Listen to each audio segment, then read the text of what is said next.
Ladies and gentlemen, welcome to this week's podcast. I am delighted to have a guest with us who I've got to know and really enjoyed his company over the last year as his leadership coach. He's a president, CEO, and has a great deal of experience and wisdom of dealing with people. He's also an all-round great guy to be with, who's very humble, very modest. And dragging him onto this podcast was quite hard because he was going, no, not me, somebody else. But without further ado, let me get him to introduce himself. Good morning, Jonathan. Thank you for that kind introduction. It's a privilege to be here, even though it's taken a little while to get me here. It is. I do feel privileged to be on here and talking to you. So a little bit about me. I'm Craig Hatch. I'm president, as you described, of Tetra Tech in the UK. Tetra Tech's a leading provider of high-end consulting, project management, engineering projects worldwide. So we've got 27,000 people working across the full project lifecycle. Our operations in the UK and Europe are now more than 5,000 people who are leading with science to solve our clients' most complex problems. So I look after the parts of the business in the UK and Europe that are called Tetra Tech.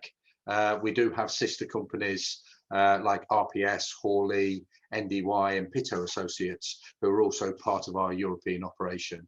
So Tetra Tech's experts in the UK and Europe work alongside clients, local, national, international projects to deliver on their objectives by providing sustainable and resilient solutions.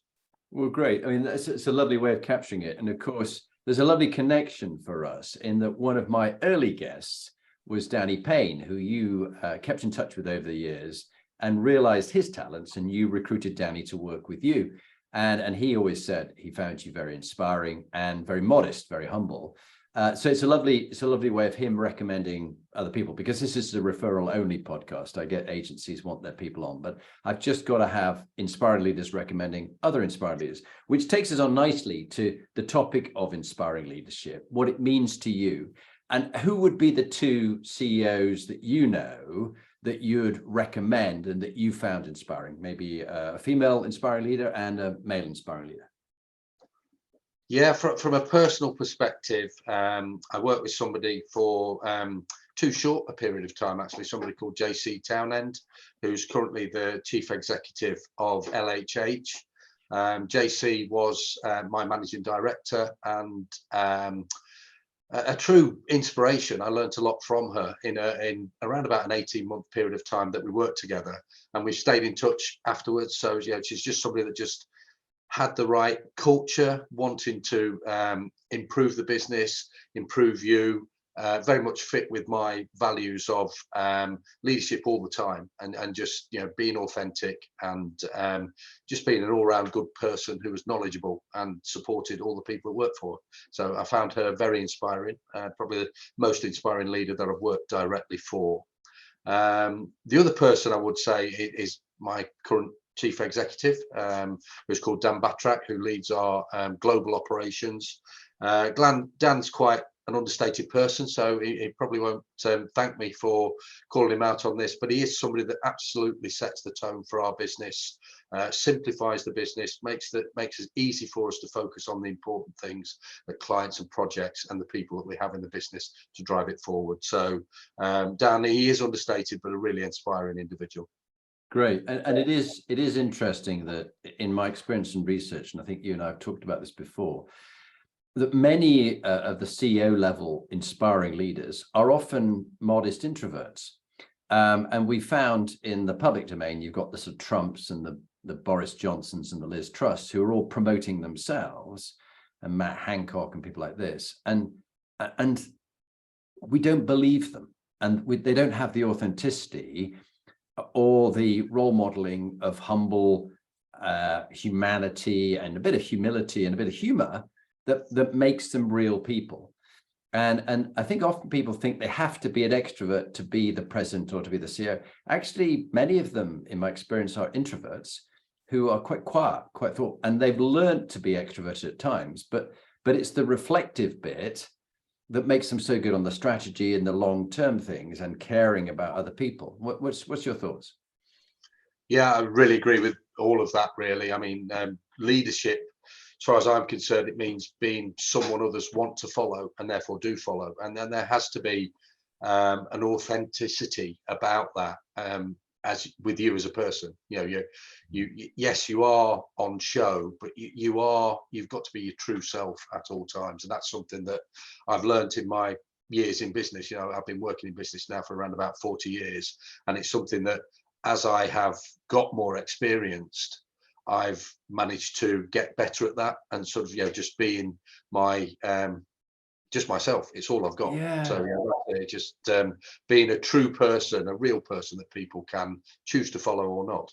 Yeah, it's so true. I think back to having lost my father when I was 2.5, when he was killed. I was always struggling to find role models. My mother was quite an inspiring leadership role model, which is why I always relate to female inspiring leaders, probably more easily than male ones. But I've been looking for my missing father, I think, in trying to find inspiring male leaders. And people like Richard Dannett, who I worked for, General Lord Dannett, was very inspiring that way and very understated, but had real drive and passion in him. But I think it is interesting. Others have got to want to follow them. And I think you touched on some really good points with both JC Townend and Dan Battrack, that it's a special ingredients. And I think at times when I try too hard to be like somebody else and thinking that's the way to be, I'll copy them, that's good. And you can't be. I think it was Oscar Wilde said, better to be a first-class version of yourself than a second-class version of somebody else. And be yourself, everybody else is taken. And I sort of forgot that at times, and now I'm more comfortable in my own skin with my own flaws and my own failures. I am what I am at this stage. And I think I talked to you in some of our coaching about how profound back in December it was going on the Hoffman Institute 7-day program, which is really going back, looking at childhood and what shaped your behavior today. It's something that, when the time is right, various leaders I know will be doing it. In fact, I'm getting the UK CEO to come on the program to talk about the process, which would be interesting. Talking about that, let's have a look at your life journey. The life journey shapes us. The life is in the transition, some of the highs and some of the lows, our upbringing, where we came from. You can't choose to who you're born, where you're born, but you can choose what you do with how you're born. So what shaped you? Just give us perhaps 5-10 minutes, Craig. Yeah, I really agree with the statement that your life journey defines your leadership. I'm extremely proud of my working class roots, and whilst that may have made it more difficult, taking me longer to get to where I am now, it certainly made me stronger and better by the time I realised each role that I've worked in. But that's really only part of my life journey. Marriage and children are a big part of my development. Everything was conventional really in my life until my second child was born around 25 years ago. And Fraser was born with complex health needs as a result of birth trauma. That reframed my priorities, and ultimately I think made me more socially aware, more determined, more empathetic, and generally a better rounded person, which I think defines my leadership style now. I've also got three other young adult children, all of whom have their own mental health challenges, including a daughter who entered a career in STEM, suffered some poor treatment in a masculine working environment. My third child is a son who's got ADHD, is gay and is a drag queen. And my youngest son, who hasn't received full diagnosis, but also suffers from acute anxiety and associated depression. And that means that me and my wife Ellis have a different sort of life to many people. We don't have a lot of spare time. When I'm not working, I'm immediately a carer. So that's a 24-hour commitment that we both have. We effectively haven't had a holiday since 1995. We do go away, but we go away as carers, and it has to be within the UK because we can't travel far. And that's obviously has its challenges, but there are lots of benefits that have influenced my working life and how I've developed. It's certainly helped me be calmer under pressure. realizing that work issues can be resolved and aren't the end of the world that they first seem. So prioritizing the right way. And it's also made me focus on diversity, equity and inclusion as a real priority, alongside sustainability, to give my children and their children a future on our planet. Fantastic. So Craig, happiest, proudest moments and darkest moments in your life, what would you touch on? Happiest moments from a personal perspective are my marriage and birth of my children. I think they are the things that really resonate most with me in my life. From a darkest moment perspective, it's probably, I do refer to this, that when Fraser was born, it was the happiest and darkest day of my life. When my son was born, I was absolutely delighted that he was there, but it became obvious immediately that he was going to have a life full of challenges, that he would never be the person that we envisaged he would be, and the comfortable life and the normal life, I suppose, in some ways that we would anticipate that he would have. And and it has played out that way. But it definitely was one of the happiest moments at the same time, because he's become a fantastic individual. Yeah, and I just want to acknowledge that in getting to know you, the effort and energy you and Ellis put into Fraser is just phenomenal. But would you just explain to people the challenges that you've got with his situation and how you handle it, the pair of you? Yeah, I mean, Fraser has acute complex health needs and has had for now the full 24 years of his life. They are increasing with time as he grows. One of the conditions that he has is cerebral palsy, and that means that his muscles are pulling tightly all the time, which changes his structural shape, changes his spine, which squeezes his internal organs. So over time, he is getting more vulnerable, I think, in terms of life expectancy. He's got shortened life expectancy. That requires a lot of effort to keep him well. If we didn't have my wife Ellis, who devotes almost all of her life to supporting Fraser, then Fraser wouldn't be here. So we manage all those vulnerabilities, the almost 30 medications that he's on every day, that we give him, the physio that we have to give him every day, and just looking out for the things, because he's non-verbal, looking out for things that are impacting him. And that does mean that it never stops. It is absolutely consciously an effort for 24 hours every day. My work takes me into a different environment. I can escape from that in my work, which has its own challenges. But as soon as I'm out of work environment, I'm in family and caring mode. That's so they're the two things that I focus my life around. And there's a huge commitment to being a caregiver. We had here in Lincolnshire my mother-in-law, who lived with us for 3 years until she died, and she had a lot of complex health problems: heart disease, lung disease, Alzheimer's and cancer. And you realize, I was only 3 years. You've been doing it for 25 years and not had a holiday since 95.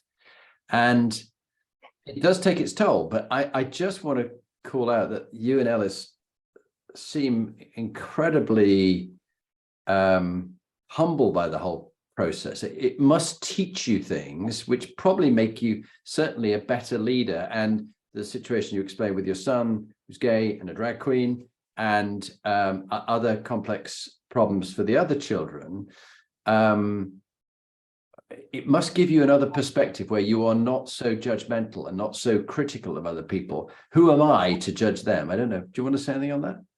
Yeah, absolutely. I think totally open-minded in terms of who people are, and wanting them to be their true self, whole self, in what they do, because that's what I've learned from my own personal experience. So diversity is an extremely big driver for me, and really important that I play that out in everything that I do. And in business, I'm able to do that.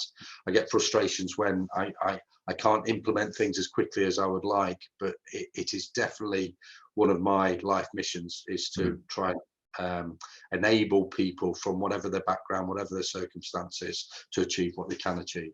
Yeah, no, and I've seen you doing that in whether it's fundraising or recognizing Gay Pride Week or whatever it might be. You do live what you talk about, and I think you must be an inspiration to your children, that they see that they're not being judged, that they're being accepted for who they are. It's a lovely approach. Okay, let's imagine you going back in a time machine to Craig Hatch, age 16. Go back and meet yourself with all the experience of business and life that has been thrown at you and that you've absorbed. What bit of advice would you say, this matters and this doesn't, Craig? You know, meeting yourself as you're going through the rest of your life, or to people who've got children at this age now, 16 to 18, what really matters and what doesn't matter? Yeah, okay. So I'll answer the what doesn't matter first. What doesn't matter is what people think of you. You know, so people outside your area of influence and their views on who you are as a person. Because, and then this comes to the bit that I wish I knew more of, is that who you are as a person is the important thing. So that is the single most important thing in life. Just be yourself. Constantly try and educate yourself, listen to others, develop yourself, but always be true to who you actually are. And I've got better at that as I've got older, in accepting that that's all I am, is the person that I am. And people will see value in that. And certainly in business, in life, I've managed to, I think, portray that, you know, that I have something that is of value to people, that's enabled me to be successful in business whilst being my true self. And that probably wasn't the person I was when I was 18. Yeah, and it's such good advice. I mean, thinking back to my own self at that stage, the first thing, it doesn't matter what people think of you. And even today, you and I, we've had conversations on this, occasionally get caught up in what somebody else thinks of us, and we feel quite hurt or upset, or, you know, why don't they think I'm so fantastic? And I found, you know, the more I try and tell people how great I am, the less they think I am, and the more it has to be somebody else saying something about you, unprompted, unpaid, that they just say something nice about you to somebody else. I think that's important. But and the second one, being ourselves. And I think the education's aspect is very interesting, that, you know, all leaders are readers, and, you know, you're constantly, even though you're so busy listening to audio books or trying to read something, to continually grow, that the journey never stops. Marcus Aurelius, the emperor, in the last couple of years of his life, even though he's emperor, he was still going to Stoic lessons to learn more, even in the last years, the last months of his life. That's great, Craig. Next one is, if one thing you could change in your life, if you could live it again, and maybe is there a crucible moment in your life that has shaped the leader you are today? So if you went back, what would you do again? Yeah, I have a couple of examples on that, really. I think in my work life, I try not to have regrets. I always try to look forward rather than backwards. But I had a real fork in the road moment. I worked in private commercial industry, as I do now. So I worked in private practice, and I got offered a role. I was headhunted for a role, sort of intermediate civil service role with our key client, with the Coal Authority, who was our key client at the time. I was relatively young. I was around about 30 at the time, and my career would have taken a completely different path had I gone down that route. But I opted to stay on the commercial side. One or two factors influenced that, but I opted to stay down the commercial side, which I think was the right thing. But I do look back, it's the one decision I made, you know, was that the right thing? It would have been very different and probably enjoyable to go down the other path. So, you know, was it the right decision to, you know, continue down the commercial path? And ultimately, I think it's proved to be the right thing, but it's something I've reflected on over the years, that I could have gone down a different route. Major life decision I had was, I've described a little bit about my family circumstances. When my children were all under 5, so I've got 4 children under 5, including some additional requirements in how much time we needed to spend looking after them. I upped sticks and took the family away from complete support network and moved from Leicestershire to Cumbria. And that left myself and Ellis, my wife, on her own, looking after the complexity of those 4 young children with different needs. And in hindsight, that was just a ridiculously crazy thing to have done. We got through it, and Cumbria's ended up being a fantastic home for me, my wife, and my children. But at the time, that was a decision that, had I thought it through a little bit more, it might have been something that I would have left until I'd got a little bit more stability in my life. Yeah, it's a very good point. I think the fact is that when we're at a key stage in developing and growing our career, we're also having kids and married, and I'm seeing this now with my own 4 children. By the end of this year, all 4 of them will be married, 2 grandchildren, age 1 and 2, and you're seeing them having to make decisions on careers in the police or in psychology or in some of the Cardo Group and M&S and some of the digital, some of the tech companies. And what do they do? When do they have kids, and when do they start? And everything's happening at the same time. And if you could almost design a life, you wouldn't have it that way, but you have to because of the biological clock and all that kind of stuff. And so you have 4 kids under the age of 5. Wow. And then you're trying to grow your career and shape it. And they ask you to move to Cumbria, and there's this great job for you. And you go, darn, this is going to be great. But when you look back and you went, was that really the best thing I could have done? It was very tough at the time. Which takes us on nicely to the Inspiring Leadership Compass. We're going to go around the compass, the 8 points, with your experience and your sort of top tips for people who are listening, particularly around the moral component, which is a very strong one for you, the true north compass.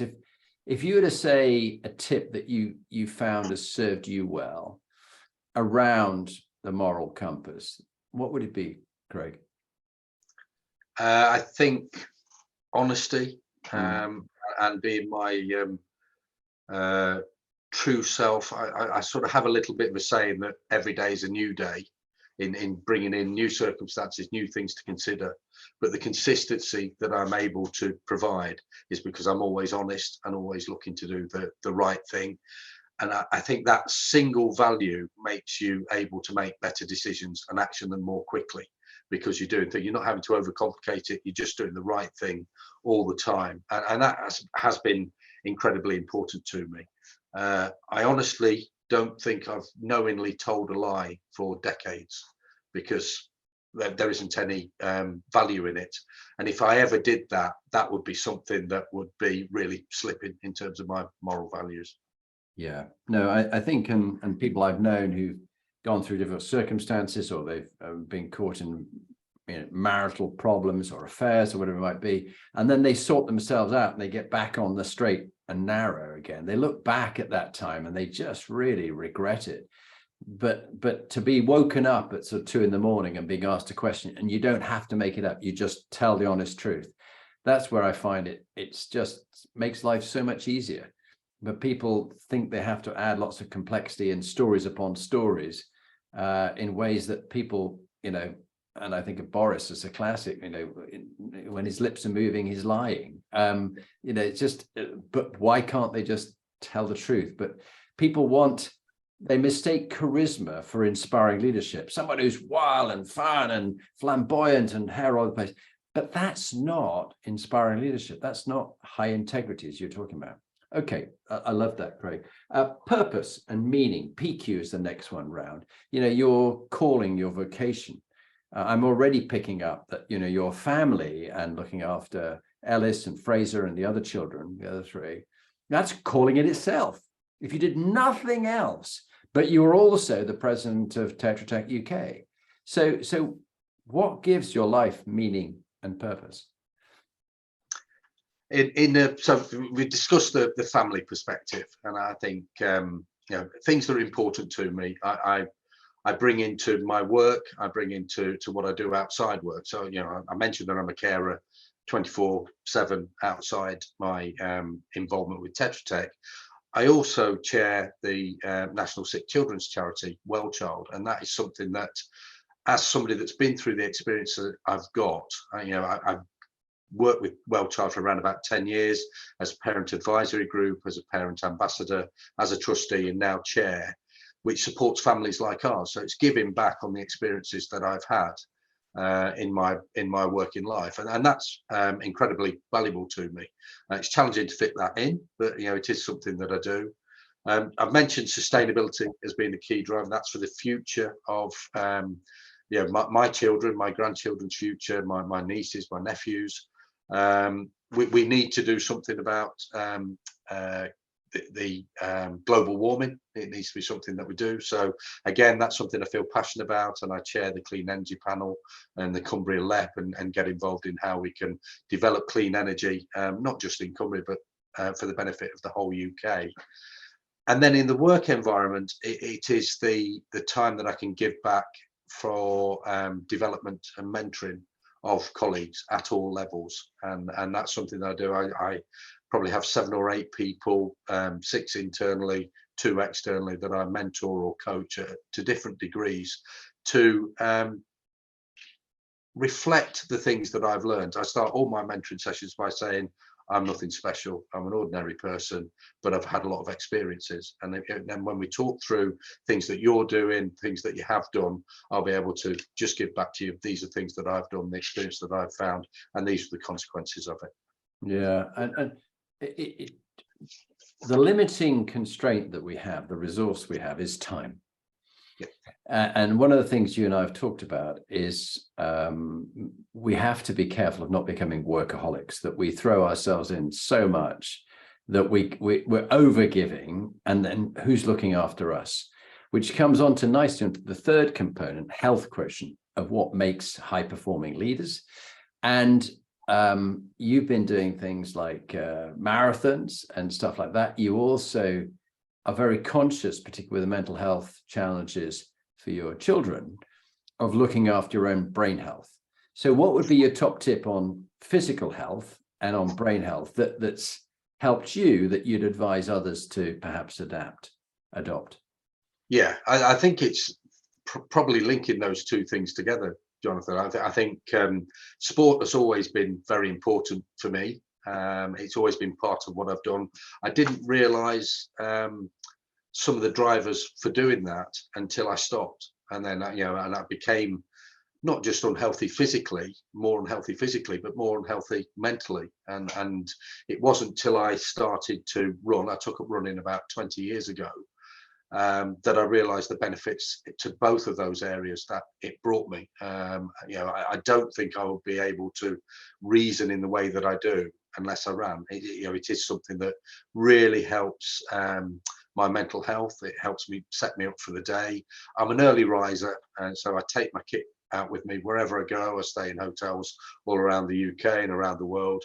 You can run anywhere, so with a very small amount. So I run as much as I can. I like to do it early morning before complex meetings, before I've got challenges during the day. It just sets me up in the right way. So I love to do that anywhere I go, but especially in the Cumbrian Hills near where I live.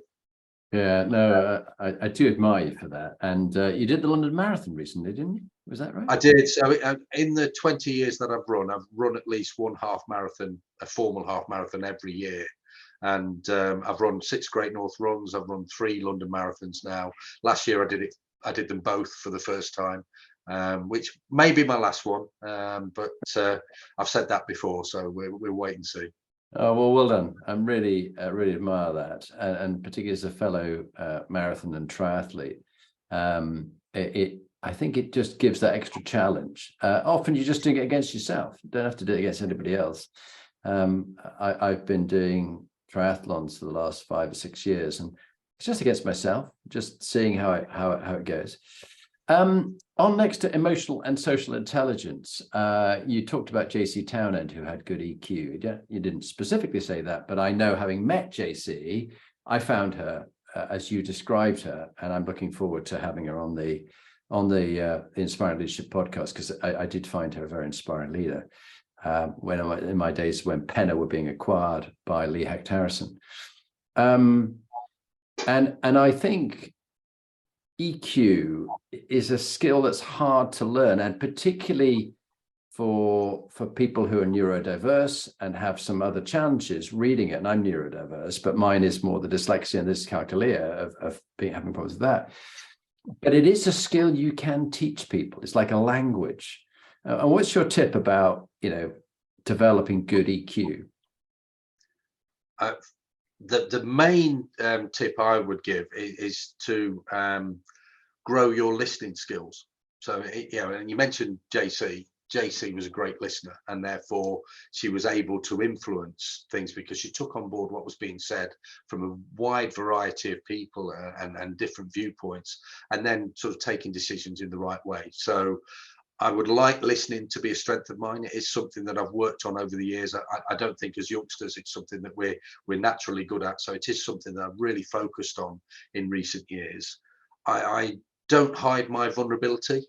So I do show my vulnerability, and therefore part of my personality generally enables me to get rapport with people. And a big aspect of that is listening. And I mentioned my coaching and mentoring. It definitely helps with that. And last year, I as part of our mentoring scheme, I started with a reverse mentor. So somebody more junior than me in the business, who was able to help me to reflect and be very much in touch with different ways of thinking. And that will only work if you're able to listen and lose your ego for a few minutes and just take on board what other people might be thinking.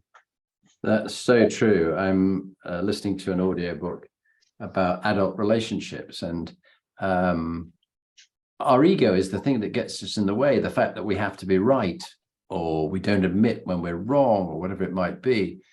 And so it's a key skill, as you say, of EQ. Lovely examples there. Thank you.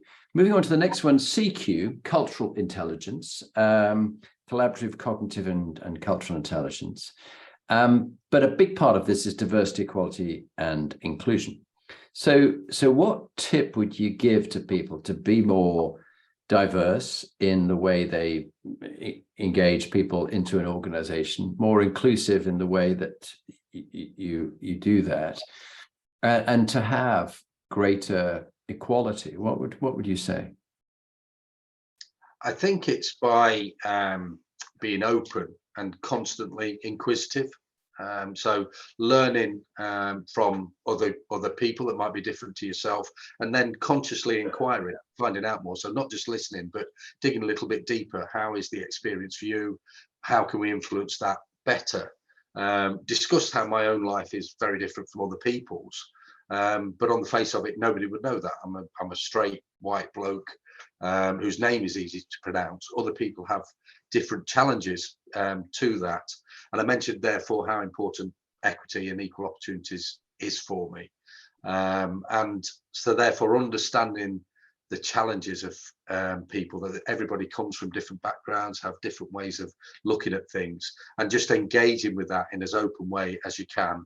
And then when you're a leader, trying to facilitate those people to develop and progress through the business so that you get real diversity of thought, which makes the business better, rather than some of the organizations that I've worked with, not my current organization, where there is definitely that everybody's thinking the same thing, your decisions are very stifled, you don't progress in the way that you can do, and you don't become somewhere that inspires great people to come and work for you.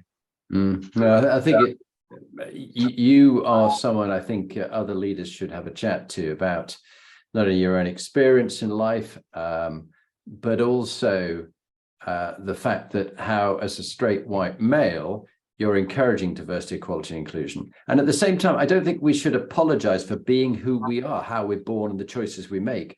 There's an element of we thrashing ourselves with a birch and a sort of chain over our back. I'm sorry for being straight white and male.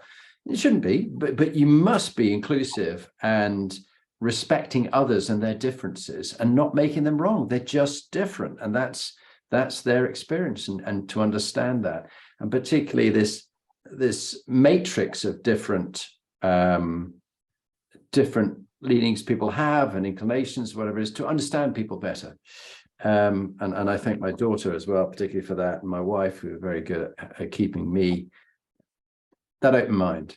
I would just add there, Jonathan, my wife and my daughter are very helpful in that aspect, in sort of making me realise that the privilege that I've had, because we do tend to look back. I mentioned sort of the working class white male, so all of those things that I've got, and my daughter particularly spent some time with me educating me and how I use that for good, if you like, and that was really helpful to me. So I find my daughter quite inspirational in the fact that it's so natural for her to be that leader in a diversity space. She's just generally really strong in that area. No, it's great. It's really great, and I learn a lot from all three of my daughters, and also from my son, who's in the police and dealing with difficult situations and with people's perception of the police, which is often they're getting quite a whipping and quite a beating up because of one or two individuals who poison the fruit basket with their bad behavior and their toxic treatment, but doesn't mean they're all like that. And I think it's very easy for people to broad brush everybody's, you must be like this, and that's not what diversity, equality, inclusion is about. The next topic is resilience. And I think of the people I know, I think you're one of the most resilient. Apart from I was reading over the trip I had in Mauritius, and I don't mean that to rub your nose in it, because you haven't had a holiday since '95, and I had a lovely couple of weeks with my wife in Mauritius. But I was reading a book which was so incongruous with the setting I was in, which was Sir Ranulph Fiennes and his polar exploration, his climbing of the north face of the Eiger, and living on a tiny ledge, and you go and frostbite, and he saws his own fingers off and things like this. You go, oh my goodness, what people go through for resilience. But you are, in your own day-to-day life and in the work you do, very resilient. What's a top tip for picking yourself up in times of adversity and setbacks and daily challenges, the daily grind? Every day's a new day. What's your say? Yeah, I'm described as being resilient because people look at my life and sort of the way things are, and I'm a generally optimistic, upbeat person. So I don't bring the challenges that I have into my working environment. It's very rare that I let my family circumstances impact my working environment, and I think the way I do that is that I work quite hard to compartmentalize what I do. So so I do try and remove that so that I prioritize the right things to do in each particular aspect of my life. And as I say, as soon as I finish work, flip into the caring mode, and then I'll start worrying about those things. So that's the biggest thing that I think influences me. And the other thing I would say is keeping my mental health right. So if I'm going to be upbeat, if I'm going to be optimistic about things, I've got to look after myself. So that means physically, mentally, eating the right things, exercising, and not getting too stressed about things is really important to be able to do that.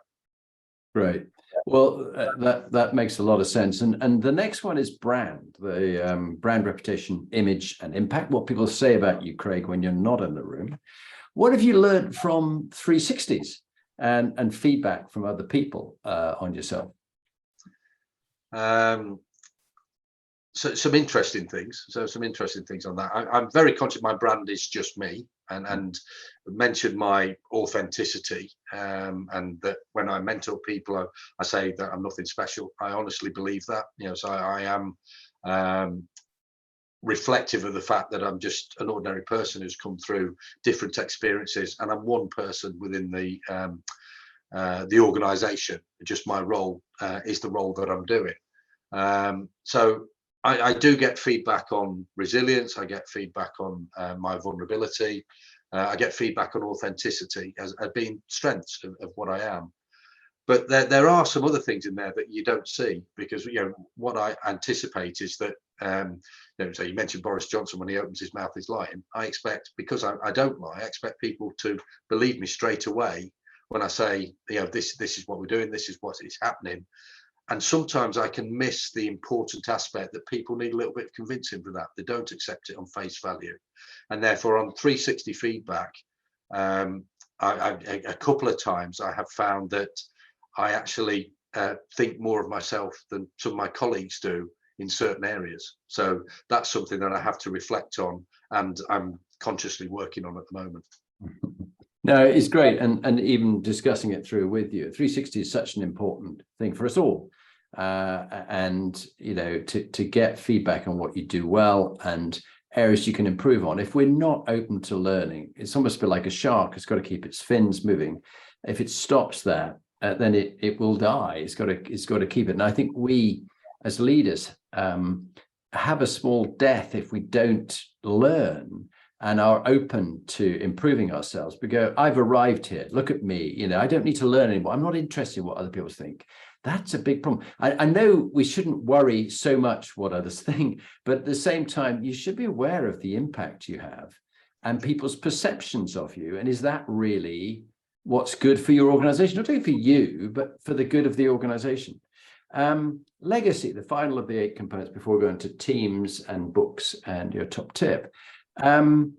What would you like your legacy to be, both in your work and in your family life? Yeah, so I'll take work first, and work. What I'm looking to do in the business at the minute is to make us as successful and resilient as we can be. So my legacy would be, I'll be leaving a business that is already successful, but is primed for further success, that is resilient. I've succession planned myself with a strong brand, and we continue to lead with science to solve clients' complex problems. That's what we're about as a business, with great people. So yeah, we are just a service business. So great people, technically brilliant people that we're continuing to support in the right way to deliver the solutions to clients. So that's the business. That's what I'd like us to be. The commercial success, we've played on some of the other things that I do, but I am very much driven to be commercially successful. And that is something that I would want to leave the business in a really strong place so that it will just continue progressing forward. So that's work. Personal life, I just want my wife and children to be happy. So to have left them as much as possible to enable them to be happy in the future of their life. So not successful, just things that are doing that make them sort of be their real self and be as happy as they can be. Ellis, my wife, is sort of the mirror of my life. We've been together for 35, 36 years, been married for nearly 33 years. We've been through everything together. So I want Ellis to look back, not at the struggles that we've been through together, but at the positive things, the happy things that we've done together that have made, this short life that we're in as engaging and as rewarding as we possibly could have made it. Yeah, and you've described to me a number of times how, if you're looking for inspiring leaders, Ellis is an inspiring leader. And what makes her such an inspiring leader? You see her day to day. She's there coping with Fraser, who could die at any stage. You live day to day, not sure whether he's going to be alive tomorrow. And people listening to this, few, I hope, have to go through that. And I know, a year ago when, 2 years ago now, when Graham was attacked and stabbed in a vicious attack, which the court case is coming up shortly. And David then died within 10 weeks of diagnosis with cancer. Suddenly, we didn't see that coming. How shocking that was. But you're in a different situation, and she's some special lady living with that every day, that you might wake up and find that one of your 4 has died. I can't imagine what that's like. What makes Ellis the amazing woman she is and the inspiration she is to you and to the children? Yeah, there are a few aspects to that. I think she is, first of all, she's incredibly caring individual. So her true vocation was a nurse. She was a staff nurse. That's what she trained to do, and she was absolutely brilliant at it, with a career ahead of her before Fraser came along. And then, sort of a few years after Fraser was born, we made the decision that we couldn't both go to work. We couldn't both. So we made the decision that my career would be priority and that she would look after Fraser. A really difficult decision to make, because we were both probably at similar stages of our career at the time. She has amazing resilience in that she's able to continually prioritize the right thing, which is Fraser. Fraser takes priority, closely followed by her other children, I would say, closely followed by me. Then Ellis might think about herself. So that her unselfish attitude to what she's doing, and actually the physical aspect of sort of being able to get up at 5 o'clock in the morning every day, work through to 11 o'clock at night when it starts, and then have broken sleep during the night constantly for 25 years, just can't be described. You know, there is no way of informing people who haven't lived that life what it is like. And one of the things I've done with WellChild, and we've done at WellChild, is we've set up a parent support group. So we've got a network of about 3,000 families now, and they use the term muggle. So, you know, from the Harry Potter stories. So people that if you're not living it, you just don't know what that experience is like. And Ellis has lived that life for 25 years and is just an amazing support, not only to Fraser, but still manages to provide that support to my children, to me, to a mum and dad when a mum and dad were alive before they sadly died a few years ago. She was able to do all those things because of her naturally caring attitude that she has.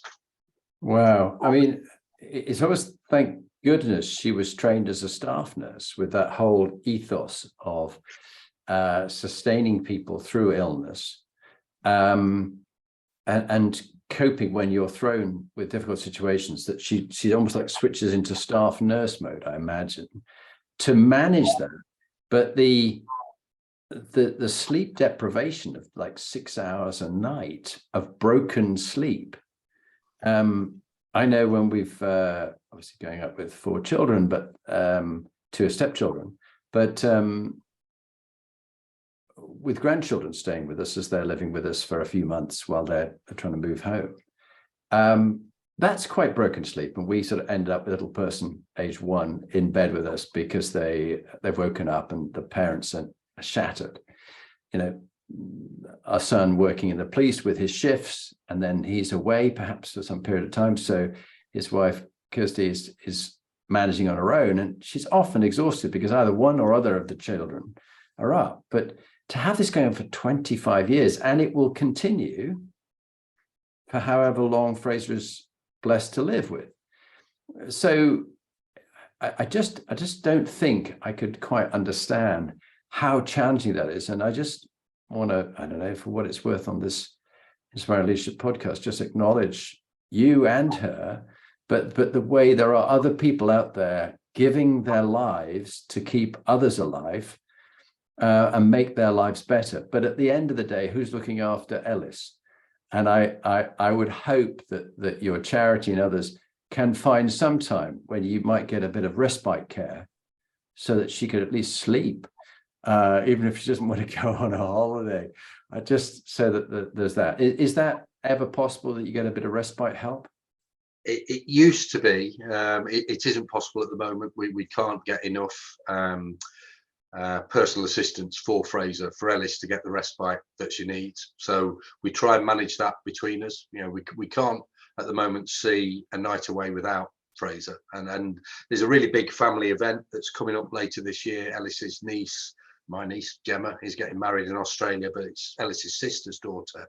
And Ellis isn't going to be able to travel out there because of the practicalities of going out there and other people caring for Fraser while she's away, but just the fact that she couldn't leave him for that period of time in case something happened, because the investment has gone in to looking after him. So they're the things that are most challenging, I think.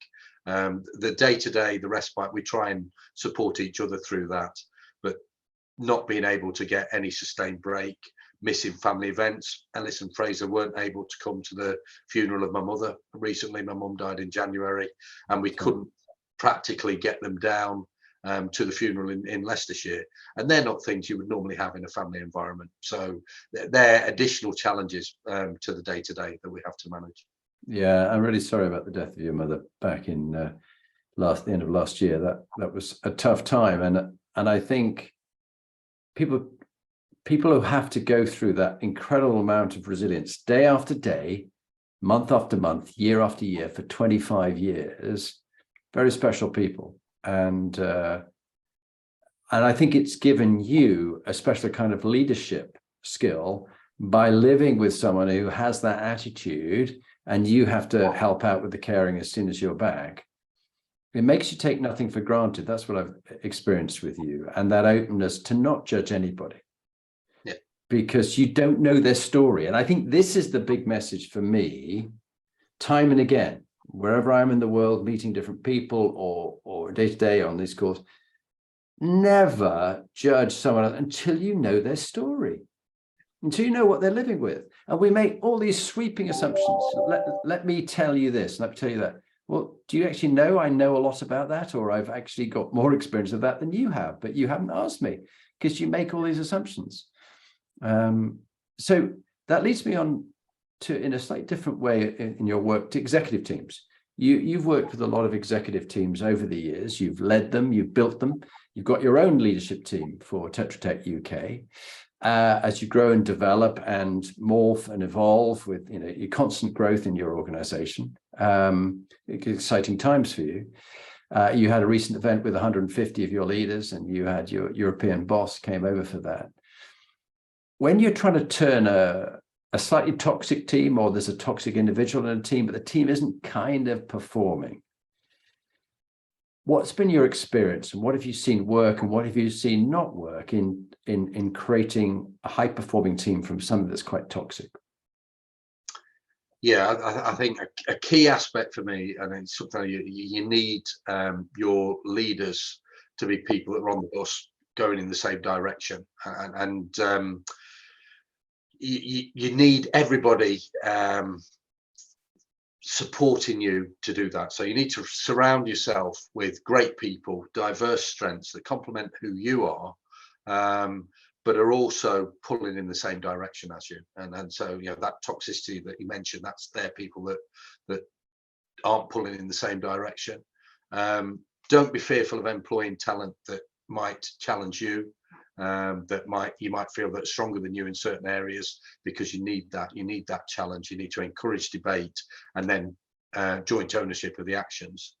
And dealing with toxicity, I think I would just say deal with that directly, quickly. Don't be scared to make the right decisions.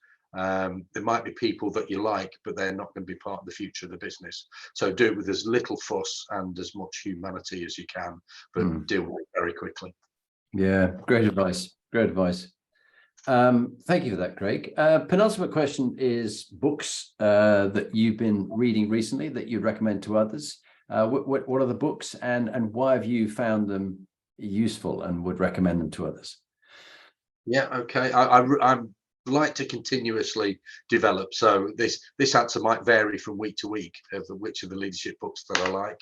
Two recent examples that I read are Matthew Syed's Black Box Thinking.